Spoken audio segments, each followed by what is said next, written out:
കുടിയന്മാരുടെ ധ്യാനം. 200 കുടിയന്മാർ ധ്യാനത്തിൽ പങ്കെടുക്കുന്നു. ഞായറാഴ്ച ധ്യാനം തുടങ്ങി. തിങ്കൾ വൈകുന്നേരമായിട്ടും പലരുടെയും ലഹരി വിട്ടുപോയിട്ടില്ല. അപ്പോൾ ധ്യാനിപ്പിക്കുന്ന അച്ഛൻ പറഞ്ഞു, കെട്ടുപോകാൻ, ബന്ധനം കഴിയാൻ ഓരോരുത്തരും യേശു ആരെന്ന് ഉറക്കപ്പറ. ഒരു കുടിയൻ പറഞ്ഞു, യേശുവേ നീ എൻ്റെ കർത്താവാകുന്നു. ഒരു കുടിയൻ പറഞ്ഞു, ദൈവമാകും. ഒരു കുടിയൻ പറഞ്ഞു, നാഥനാകും. 2 കുടിയന്മാർ ഒന്നും മിണ്ടുന്നില്ല. അച്ഛൻ എളിക്കിട്ട് ഓരോ കുത്തു കൊടുത്തു. പറ, കെട്ടുപെട്ടയുടെ ബന്ധനം വരിയട്ടെ. ഒരു കുടിയൻ ചാടി എഴുന്നേറ്റ് പറഞ്ഞു, യേശുവേ നീ എൻ്റെ ലഹരിയാകുന്നു. ഒരു ലഹരി പോയപ്പോൾ അടുത്ത ലഹരി. ഒരുത്തിനൊന്നും മിണ്ടിയില്ല. അച്ഛൻ ശക്തമായി ഒരു കുത്തോടെ കൊടുത്തു. അവൻ ചാടി എഴുന്നേറ്റ് പറഞ്ഞു, യേശുവേ നീ എൻ്റെ അളിയനാകുന്നു. എല്ലാവരും ഒറ്റ ചിരി. ആൾക്കാർക്ക് തോന്നി അവൻ അച്ഛനെ കളിയാക്കുക. അവനായിരുന്നു സത്യസന്ധനായ കുടിയൻ. അവൻ്റെ ഇളയ പെങ്ങള് മഠത്തിലെ കന്യാസ്ത്രീയായിരുന്നു. യേശുവേ നീ എൻ്റെ അളിയനാകുന്നു. ആരാണ് യേശുവെന്ന് ഒരു ചോദ്യം നമുക്കും വേണം. കർത്താവ് ചോദിക്കുന്നു, ഞാൻ ആരെന്നാണ് എല്ലാവരും പറയുന്നത്? ഞാൻ ആരെന്നാണ് നിങ്ങൾ പറയുന്നത്? യേശു ചോദിക്കും, ഞാൻ ആരാണെന്നാണ് ഈ നാട്ടിലെ മുസ്ലിങ്ങൾ പറയുന്നത്. അവർ പറയും, നബിമാരിൽ ഒരു നബിയാണ്, പ്രവാചകന്മാരിൽ ഒരു പ്രവാചകനാണ്. ഞാൻ ആരാണെന്നാണ് ഹിന്ദുക്കൾ പറയുക. അവതാരങ്ങളിൽ ഒരു അവതാരമാണ്. ഞാൻ ആരാണെന്ന് എൻ്റെ കുരിശ് താലിയിൽ വഹിക്കുന്ന നിങ്ങൾ പറയുന്നത്.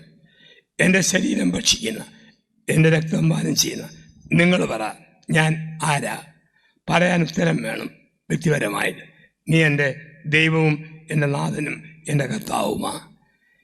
യേശു ആരെന്ന് ചോദിക്കുമ്പോൾ ഏറ്റവും മനോഹരമായ ഉത്തരം തരുന്നത് സുവിശേഷകനായ യോഹന്നാനാണ്. ബൈബിളിൽ ഏറ്റവും ആഴമുള്ള ബൈബിൾ രചന യോഹന്നാൻ്റേതാണ്. അതിന് കാരണം യോഹന്നാൻ ചെയ്ത 2 കാര്യങ്ങൾ. ഒന്ന്, അന്ത്യ അത്താഴത്തിന് മുമ്പ് യോഹന്നാൻ സ്വന്തം നെറ്റി, സ്വന്തം ശിരസ് ക്രിസ്തുവിൻ്റെ മാറിൽ വെച്ചു. എന്ന് പറഞ്ഞാൽ സ്വന്തം ബുദ്ധി, സ്വന്തം യുക്തി, സ്വന്തം ആലോചന ദൈവത്തിന് കൊടുത്തു. കാരണം നെറ്റി ബുദ്ധിയുടെ കേന്ദ്രമാണ്, ഓർമ്മയുടെ കേന്ദ്രമാണ്, ചിന്തയുടെ കേന്ദ്രമാണ്. അതുകൊണ്ടാണ് കുരിശുവര തിരുനാളിൽ നെറ്റിയിൽ കുരിശു വരയ്ക്കും. എൻ്റെ ബുദ്ധി, എൻ്റെ യുക്തി, എൻ്റെ സർവസ്വവും എൻ്റെ കർത്താവിന് ഞാൻ കൊടുക്കുന്നു. അതാണ് നെറ്റി കുരിശു വരയ്ക്കുക. യോഹന്നാൻ സ്വന്തം ശിരസ് ക്രിസ്തുവിൻ്റെ മാറിൽ ചായച്ചു. 2ാമത് ദുഃഖവെള്ളിയാഴ്ച കാൽവരി കുരിശിൻ്റെ ചുവട്ടിൽ നിന്ന് യോഹന്നാൻ പോരുമ്പോൾ നരബാധിച്ച മുടിയുള്ള ഒരു സ്ത്രീയുടെ വലതു കൈയിൽ യോഹന്നാൻ പിടിച്ചിരുന്നു. അത് യേശുവിൻ്റെ അമ്മയായ മറിയം. യോഹന്നാൻ്റെ ശിരസിൽ ക്രിസ്തുവും ഹൃദയത്തിൽ മറിയവും. യോഹന്നാൻ അഗ്രഗണ്യനായിത്തീർന്നു. യോഹന്നാൻ്റെ സുവിശേഷത്തിന് ബൈബിൾ പഠനങ്ങളിൽ 3 പേരുകൾ, 4 പേരുകൾ. 1, ജീവൻ്റെ സുവിശേഷം. 2, പ്രകാശത്തിൻ്റെ സുവിശേഷം. 3, അടയാളങ്ങളുടെ സുവിശേഷം. 4, സമൃദ്ധിയുടെ സുവിശേഷം. 4 പേരുകൾ അറിയപ്പെടുന്നു. ജീവൻ്റെ സുവിശേഷം, പ്രകാശത്തിൻ്റെ സുവിശേഷം, അടയാളങ്ങളുടെ സുവിശേഷം, സമൃദ്ധിയുടെ സുവിശേഷം. യോഹന്നാൻ പറയും, യേശു എവിടെയുണ്ടോ അവിടെ സമൃദ്ധി. 10 രൂപ കയ്യിലില്ലെങ്കിലും കർത്താവുള്ളപ്പോൾ 10 ലക്ഷം ഓർക്കാതെ കയ്യിൽ വരും. 10 കോടി കയ്യിലുണ്ടെങ്കിലും ഓർക്കാതെ കൈക്കൊരു ഓട്ട വീഴും. കർത്താവുണ്ടോ എല്ലാം ഉണ്ട്, കർത്താവില്ലേ ഒന്നുമില്ല. യോഹന്നാൻ 2 യേശു വന്നപ്പോൾ 7 ഭരണി വീഞ്ഞിൻ്റെ സമൃദ്ധി. യോഹന്നാൻ 6 യേശു വന്നപ്പോൾ 12 കൊട്ട അപ്പത്തിൻ്റെ സമൃദ്ധി. യോഹന്നാൻ 21 യേശു വന്നപ്പോൾ 153 മത്സ്യത്തിൻ്റെ സമൃദ്ധി. യേശു ഉണ്ടോ നമുക്കെല്ലാം ഉണ്ട്, കർത്താവില്ലേ നമുക്കൊന്നുമില്ല. അതുകൊണ്ടാണ് സമൃദ്ധിയുടെ പ്രതീകമായ വെള്ളം യോഹന്നാനിൽ കാണും. യോഹന്നാൻ്റെ സുവിശേഷത്തിൽ മുഴുവൻ വെള്ളമാണ്. 1-ാം അധ്യായത്തിൽ വെള്ളത്തിൽ മീൻ പിടിച്ചവരെ ശിഷ്യരാക്കി. 2-ാം അധ്യായത്തിൽ വെള്ളം വീഞ്ഞാക്കി. 3-ാം അധ്യായത്തിൽ മാമോദീസ വെള്ളം, നിക്കോദേമോസേ വീണ്ടും ജനിക്കണം. 4-ാം അധ്യായത്തിൽ യാക്കോബിൻ്റെ കിണറ്റിലെ വെള്ളം. 5-ാം അധ്യായത്തിൽ ബെസേല കുളത്തിലെ വെള്ളം. 6-ാം അധ്യായത്തിൽ വെള്ളത്തിൻ്റെ മേലെ നടന്നു. 7-ാം അധ്യായത്തിൽ ദാഹിക്കുന്നവൻ വന്ന് കുടിക്കുക. 9-ാം അധ്യായത്തിൽ ശീലോഹ കുളത്തിലെ വെള്ളം. 13-ാം അധ്യായത്തിൽ വെള്ളം കൊണ്ട് പാദം കഴുകി. 19-ൽ പടയാളി കുത്തിയപ്പോൾ വെള്ളവും രക്തവും ഒഴുകിയിറങ്ങി. 21-ൽ ഏത് വെള്ളത്തിൽ നിന്ന് ശിഷ്യരെ വിളിച്ചോ ആ വെള്ളത്തിലേക്ക് തിരിച്ചു നടത്തി. അർത്ഥം കർത്താവുണ്ടോ സമൃദ്ധി. ഈ ആമുഖത്തോടുകൂടി ധ്യാന വചന വ്യാഖ്യാനത്തിലേക്ക് കടക്കാം. യോഹന്നാൻ പഠിപ്പിക്കുന്നു യേശുക്രിസ്തുവിൻ്റെ 7 അധികാരങ്ങൾ. യേശുവിൻ്റെ 7 അധികാരങ്ങൾ. 7 പരിമിതിയല്ല, 7 പൂർണ്ണതയാണ്. ഏഷ്യ മൈനറിലെ 7 സഭകൾക്കായി വെളിപാട് പുസ്തകം. മഴവില്ലിന് 7 വർണ്ണങ്ങൾ. തിരുസഭയിൽ 7 കൂദാശകൾ. 7 പൂർണ്ണതയാണ്. യേശുവിൻ്റെ 7 അധികാരങ്ങളെ യോഹന്നാൻ പഠിപ്പിക്കുന്നു. 1, ഗുണമേന്മയുടെ മേൽ അധികാരമുള്ളവൻ യേശു. ഗുണമേന്മയുടെ മേൽ അധികാരമുള്ളവൻ യേശു. യോഹന്നാൻ 2:1 മുതൽ 12 വരെ. കാനായിലെ കല്യാണ സദ്യ. 3-ാം ദിവസം ഗലീലയിലെ കാനായിൽ ഒരു വിവാഹ വിരുന്ന് നടന്നു. യേശുവിൻ്റെ അമ്മ അവിടെ ഉണ്ടായിരുന്നു. യേശുവും ശിഷ്യന്മാരും വിരുന്നിന് ക്ഷണിക്കപ്പെട്ടിരുന്നു. അവിടെ വീഞ്ഞു തീർന്നപ്പോൾ അവൻ്റെ അമ്മ അവനോട് പറഞ്ഞു, അവർക്ക് വീഞ്ഞില്ല. യേശു പറഞ്ഞു, സ്ത്രീയെ, എനിക്കും നിനക്കും എന്ത്? എൻ്റെ സമയം ഇനിയും ആയിട്ടില്ല. അവൻ്റെ അമ്മ പറഞ്ഞു, അവൻ പറയുന്ന പോലെ ചെയ്യുക. പരന്നുകൾ നിറയ്ക്കപ്പെട്ടു, കരങ്ങൾ നീട്ടിപ്പിടിച്ചു. ഒരു നിമിഷം കൊണ്ട് പച്ചവെള്ളം വീര്യമുള്ള വീഞ്ഞായി. കലവറക്കാരൻ അകത്ത് കയറി വീഞ്ഞ് രുചിച്ചു നോക്കിയിട്ട് പറഞ്ഞു, എല്ലാവരും മുന്തിയേനം ആദ്യം വിളമ്പുന്നു, പൂസായി കഴിയുമ്പോൾ താഴ്ന്നതരവും ചെന്നി നല്ല വീഞ്ഞ് അവസാനം വരെയും സൂക്ഷിച്ചു വെച്ചല്ലോ. നമ്മുടെ നാട്ടിലെ വിവാഹ രീതിയും യഹൂദൻ്റെ വിവാഹ രീതിയും തമ്മിൽ വലിയ വ്യത്യാസം. നമ്മുടെ നാട്ടിൽ ഏപ്രിൽ 12 പുതുഞായറാഴ്ച ഒരു കല്യാണം എന്ന് പറഞ്ഞ് ക്ഷണിച്ചാൽ ശനിയാഴ്ച വൈകിട്ട് വീട്ടിൽ വരും, ഞായറാഴ്ച പള്ളിയിൽ വരും, കർമ്മത്തിൽ പങ്കെടുക്കും, ഭക്ഷണം കഴിച്ച് പല്ലും കുത്തി കുറ്റവും പറഞ്ഞുകൊണ്ട് പോകും. നമ്മുടെ രീതി അതാ. യഹൂദർക്കിടയിൽ അങ്ങനെയല്ല. ഒരു വിവാഹത്തിന് വിളിച്ചാൽ 15 ദിവസം കയറി ഇറങ്ങാം. അങ്ങനെ പലര് കയറി ഇറങ്ങിയപ്പോൾ വീഞ്ഞ് തീർന്നുപോയി. തീർന്നപ്പോൾ നമുക്കറിയാം, സ്ഥലം MLA-യോ MPA-യോ ഒരു പരിപാടിക്ക് വിളിച്ചാൽ അവർ മാത്രമല്ല, വിളിക്കാത്ത ലോക്കൽ നേതാക്കന്മാർ കൂട്ടത്തിൽ കയറി വരും. നിങ്ങൾ നീണ്ട യാത്ര ചെയ്യുമ്പോൾ ആര്യഭവൻ, ഉടുപ്പി ഹോട്ടൽ, ആനന്ദഭവൻ, ശരവണ അവിടെ കയറി ഭക്ഷണത്തിന് ഓർഡർ കൊടുക്കും. ഓർഡർ കൊടുക്കുന്നത് ചപ്പാത്തി, നെയ്റോസ്റ്റ്, പൂരി മസാല, മസാല ദോശ. പക്ഷെ ഓർഡർ കൊടുക്കാത്ത ഒരു വയ്യാവേലി ഒരു നാണമില്ലാതെ പ്ലേറ്റിൽ കയറി കുത്തിയിരിക്കും. തൊളവട എന്ന് പറയുന്ന ഉഴുന്നുവട. പിന്നെ മര്യാദ ഉള്ളതുകൊണ്ട് എറിയില കഴിച്ചിട്ട് പോകും. കാനായിലെ വീട്ടിൽ വിളിക്കാത്ത ഉഴുന്നുവട പോലെ കുറേ പേര് വന്നു, വീഞ്ഞില്ല. അവിടെ അമ്മ തൻ്റെ ഡ്യൂട്ടി ആരംഭിച്ചു. പരിശുദ്ധ അമ്മ ലോകത്തിലേക്ക് വന്നത് മധ്യസ്ഥ പ്രാർത്ഥന നടത്താൻ വേണ്ടിയില്ല. 2 മാസം മുമ്പ് ലിയോ 14 മാർപ്പാപ്പ പറഞ്ഞു, മാതാവിനെ സഹരക്ഷക എന്ന് വിളിക്കരുത്, മറിയം മധ്യസ്ഥ പ്രാർത്ഥനയുടെ അമ്മയാണ്. കാനായിൽ അമ്മയുടെ ആദ്യത്തെ മധ്യസ്ഥ പ്രാർത്ഥന. മോനെ വീഞ്ഞില്ല. ഈ രാത്രി പറയും, മോനെ അച്ഛന് കൃപയില്ല, ദമ്പതിമാർക്ക് വരവില്ല, ദേഹത്തിന് ഊരില്ല, വീടിന് സമ്പത്തില്ല. നമ്മുടെ ആവശ്യം അമ്മ ഈശോയോട് പറയും. എന്നിട്ട് പറയും, അവൻ പറയുന്ന പോലെ ചെയ്താൽ മതി, വീര്യമുള്ള ജീവിതമാകും. പരന്നുകൾ നിറച്ചു, കരങ്ങൾ നീട്ടിപ്പിടിച്ചു. ഒരു നിമിഷം കൊണ്ട് വെള്ളരി വെളുത്ത പച്ചവെള്ളത്തിൻ്റെ മുഖം നവവധുവിൻ്റെ മുഖം പോലെ ചുമന്നു തൊടുത്തു. വീര്യമുള്ള വീഞ്ഞായി വാരികോരി വിളമ്പി. കലവറക്കാരൻ അകത്ത് കയറി വീഞ്ഞ് രുചി നോക്കി. എന്നിട്ട് പറഞ്ഞു, എല്ലാവരും മുന്തിയനും ആദ്യം വിളമ്പുന്നു, പൂസാകുമ്പോൾ താഴ്ന്നു തരും. പക്ഷെ നീ നല്ല വീഞ്ഞ് അവസാനം വരെയും സൂക്ഷിച്ചു വെച്ചല്ലോ. എല്ലാ ജീവിതാന്തസ്സിലും നല്ലത് ആദ്യം വിളമ്പും. അച്ഛന്മാരെ കണ്ടിട്ടില്ലേ? പട്ടം കിട്ടിയ ആദ്യകാലങ്ങളിൽ അച്ഛന്മാർ കുർബാന കഴിപ്പിക്കുന്ന കണ്ടാൽ തോന്നും ഈ കക്ഷിയാണ് വിശുദ്ധ കുർബാന കണ്ടുപിടിച്ചയാൾ. ചില അച്ഛന്മാർ ആശീർവാദം കൊടുക്കുന്ന കണ്ടാൽ കുരിശിൻ്റെ നീളം പരലോകം മുതൽ പാതാളം വരെയാണ്, സമാധാനം നിങ്ങളോടുകൂടെ.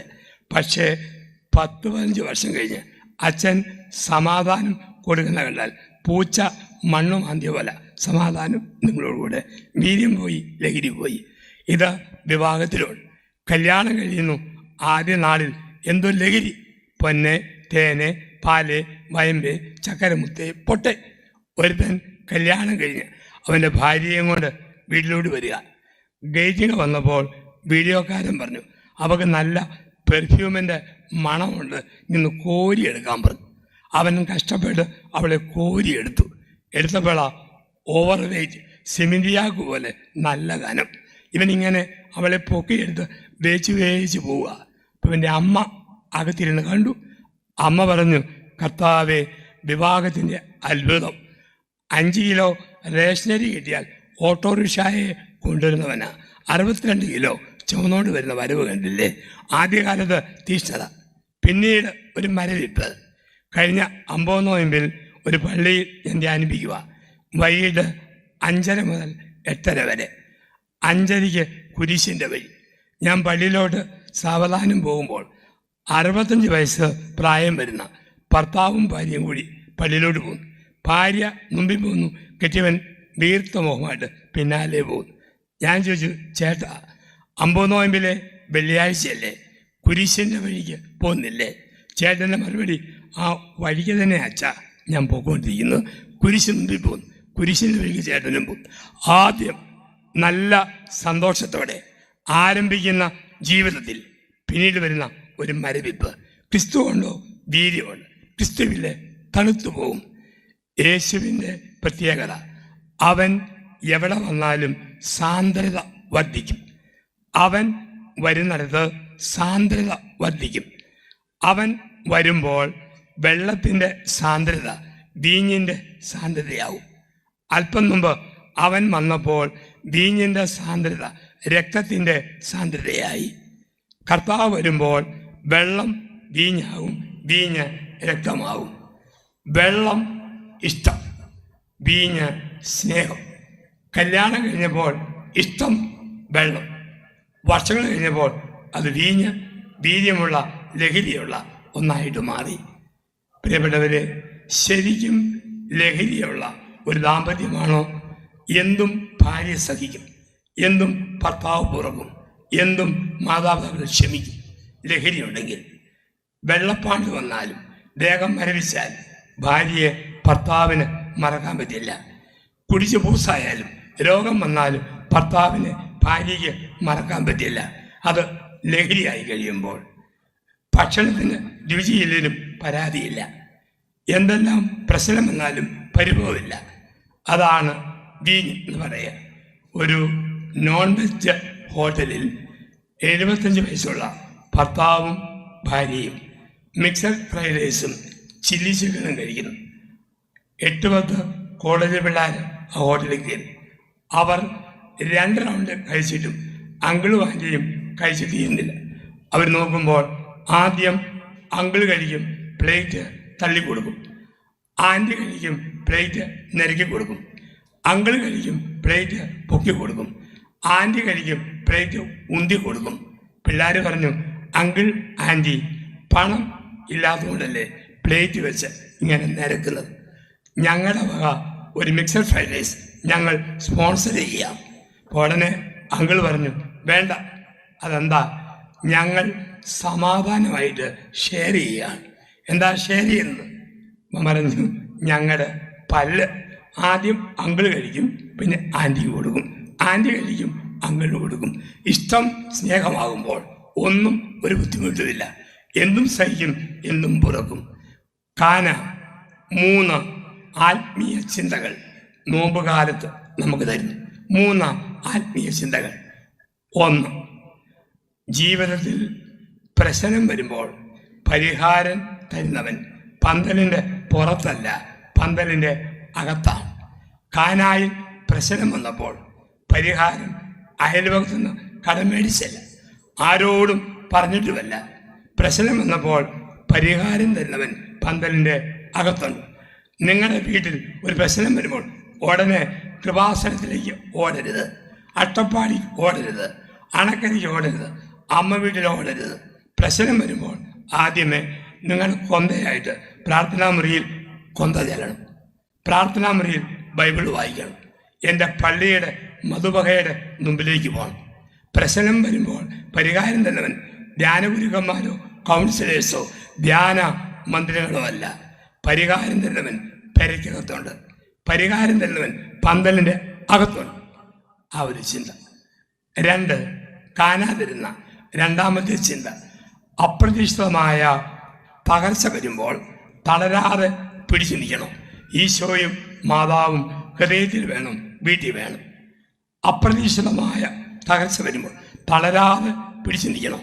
ഈശോയും മാതാവും വീട്ടിൽ വേണം.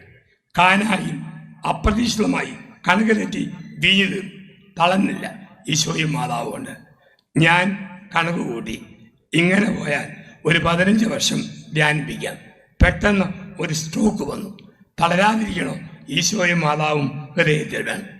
മക്കളെ കുറിച്ച് വലിയ പദ്ധതി ഇട്ടു, ഓർത്തുന്നതുപോലെ മക്കൾ പ്രതികരിച്ചില്ലെങ്കിൽ അപ്പം തളരാം, അമ്മ തളരാം. തളരാതിരിക്കണോ? ഈശോയും മാതാവും ഹൃദയത്തിൽ വേണം ഏത് തകർച്ചയും നേരിടാൻ.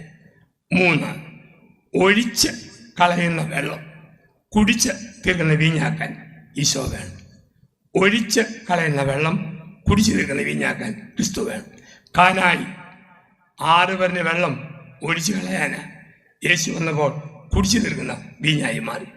ആവശ്യമില്ലാതെ മേടിച്ചു വെക്കുന്ന ചെരുപ്പുകൾ, ആവശ്യമില്ലാതെ മേടിച്ചു വെക്കുന്ന സാരി, വസ്ത്രങ്ങൾ, ആവശ്യമില്ലാതെ മേടിക്കുന്ന സ്വർണം, അനാവശ്യമായ ബർത്ത്ഡേ സെലിബ്രേഷൻ, വേസ്റ്റ്, ഇത് ഒഴിച്ചു കളയുന്ന വെള്ളമാണ്.